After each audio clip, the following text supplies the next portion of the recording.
ஒரு நாள் எம்ஜிஆர் முதல்வராக இருந்த காலத்தில் தனது அலுவலகத்தில் பணிகளில் மூழ்கியிருந்தார். அப்பொழுது பல சிரமங்களையும் தாண்டி ஒரு முதிய பெண் அவரை நேரில் பார்க்க வந்தாள். அவரை காத்திருக்க வைக்காமல் உடனே உள்ளே அழைத்தார். அவள் கண்களில் நீர் வழிந்தபடி தனது துயரத்தை பகிர்ந்தாள். என் மகன் வேலையில்லாமல் இருக்கான். எங்களுடைய வாழ்க்கை மிகவும் கஷ்டமாகி போச்சு. அங்கு இருந்த அதிகாரிகள் இதை ஒரு சாதாரண விண்ணப்பம் போலவே எடுத்துக்கொண்டனர். ஆனால் அவர் அப்படி சிந்திக்கவில்லை. அவர் அந்த பெண்ணிடம் அமைதியாக முழு விபரங்களையும் கேட்டார்.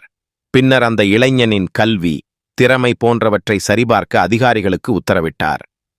சில நாட்கள் கழித்து அந்த இளைஞனுக்கு வேலை கிடைத்தது.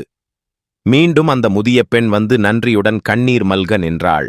அப்போது அவர் மெதுவாக சொன்னார், நான் உங்களுக்கு உதவி செய்ததில்லை. ஒரு குடும்பம் நிலைநிறுத்த உதவி செய்தேன். ஒரு உதவி ஒரு மனிதனின் வாழ்க்கையை மட்டுமல்ல, முழு குடும்பத்தையும் உயர்த்தும்.